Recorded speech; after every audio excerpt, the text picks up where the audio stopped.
Bismillahirrahmanirrahim. Assalamualaikum warahmatullahi taala wabarakatuh. InsyaAllah kita teruskan perbincangan dalam subjek Usuluddin. Kali ini bagi tingkatan 1, bab tafsir, pelajaran yang ke-5 yang bertajuk Ad-Da'watu ilal Ittihad, iaitu seruan ke arah perpaduan, yang mana kita akan membincangkan berkaitan dengan ayat pilihan daripada surah Ali Imran ayat 103, dan kemudian kita akan tengok berkaitan dengan ma'anil kalimat, perbendaharaan kata, sababun nuzulil ayat, sebab diturunkan ayat ini. Kemudian kita akan tengok maksud mafhum hablillah, maksud tali Allah. Seterusnya mafhum at-taqwa asasul ukhuwah, maksud ketakwaan adalah asas persaudaraan. Dan ma yu'khazu minal ayat, iaitu pengajaran daripada ayat yang kita akan bincangkan sekejap selepas ini.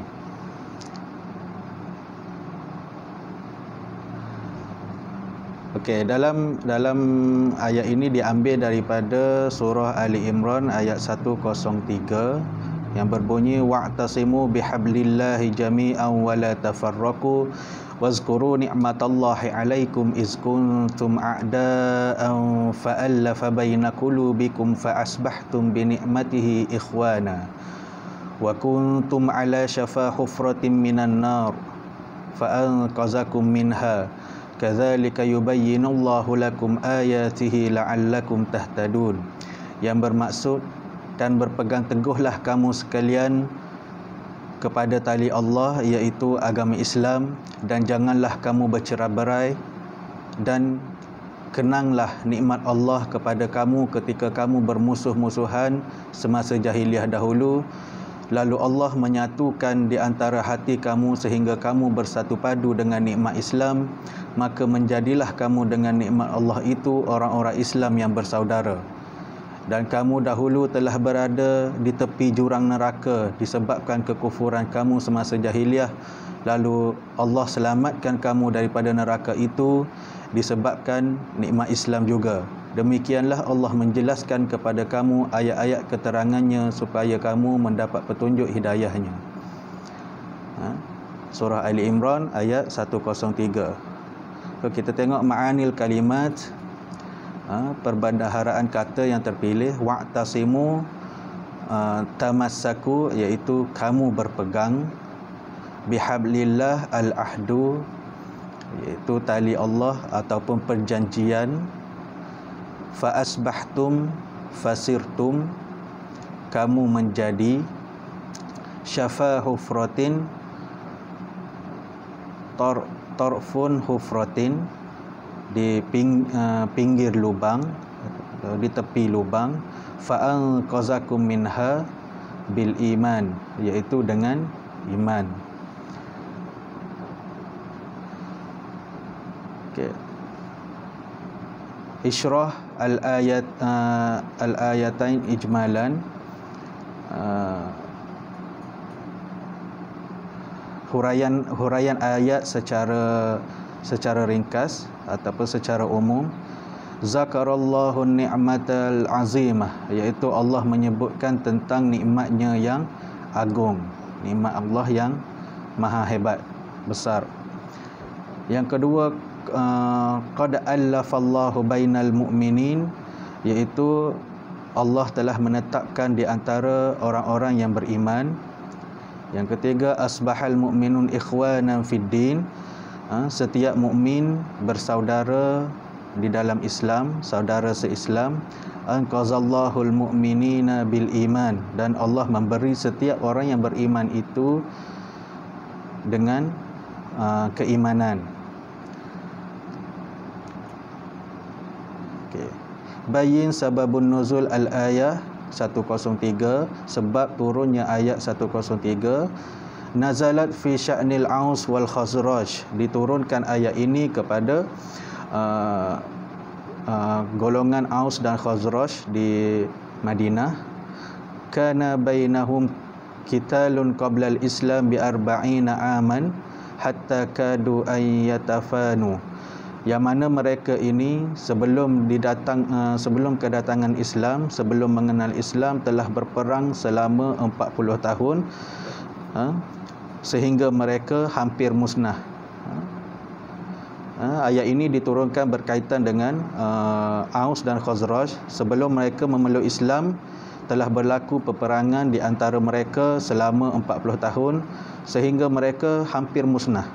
Setelah Nabi SAW dibangkitkan di kota Mekah, kaum Aus dan Khazraj telah beriman kepada baginda ketika mereka masih berada di Madinah. Kemudian mereka keluar seramai 70 orang lelaki datang menemui Rasulullah SAW di Mekah sebelum baginda berhijrah ke Madinah. Rasulullah SAW bersama bapa saudaranya iaitu Sayyidina Abbas telah keluar sampai di Aqabah menemui 70 orang kaum Ansar tadi. Kemudian mengikat janji setia dengan Nabi SAW. Lepas tu mereka pun pulang ke Madinah. Selepas 2 tahun kemudian Nabi pun berhijrah ke Madinah, maka timbullah perasaan kasih sayang di antara Aus dan Khazraj dan hilanglah permusuhan di antara mereka yang berlaku di zaman jahiliyah dengan sebab mereka telah mengenal Islam hasil daripada dakwah Nabi SAW. Okey, kemudian kita tengok berkaitan dengan mafhum hablillah. Apa yang dimaksudkan dengan tali Allah itu yang pertama ialah Al-Quran. Yang kedua Al-Jamaah, iaitu jemaah umat Islam. Yang ketiga Al-Islam, agama Islam itu sendiri. Dan Ahdullah, iaitu janji Allah. Dan yang kelima Al-Ikhlas, iaitu ketulusan hati ataupun sifat ikhlas itu sendiri. Seterusnya mafhum at-taqwa asasul ukhwah. Maksud ketakwaan asas perpaduan ialah at-taqwa lughatan as-siyanah wa istilahan at-taharruzu min uqubatillah, iaitu takwa daripada sudut bahasa ialah penjagaan ataupun kewaspadaan ataupun berhati-hati, pencegahan dan menjauhi perkara yang dibenci.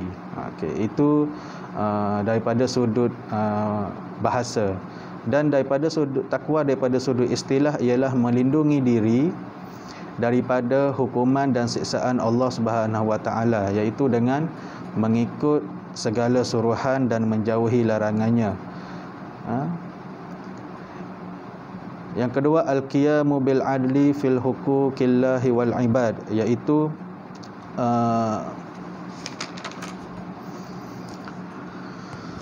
melakukan secara adil pada hak Allah dan hamba. Dan jim iqamatul mujtami' ala syariatillah, mewujudkan masyarakat yang mengikut syariat Allah Subhanahu Wa Taala. Dan yang terakhir ma yu'khazu minal ayat, iaitu apa yang kita boleh ambil pengajaran daripada ayat ini ialah hurmatul firqah, iaitu haram berpuak-puak. Yang kedua wujub tamassuki fiddin, iaitu wajib berpegang teguh dengan agama Allah. Hifzul iman minal kufri, menjaga keimanan daripada terjadinya kufur. Okey, daripada pembelajaran kali ini dapatlah kita mengambil iktibar daripada kisah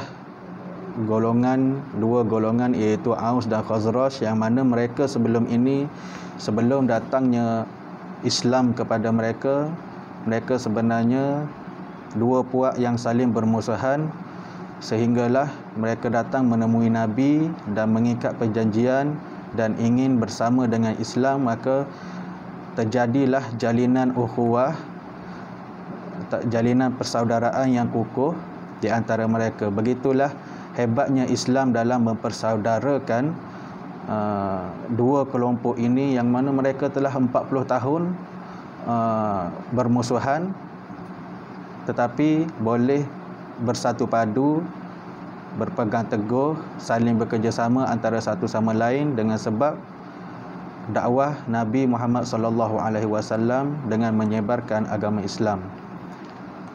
Wallahu a'lam bissawab. Assalamualaikum warahmatullahi wabarakatuh.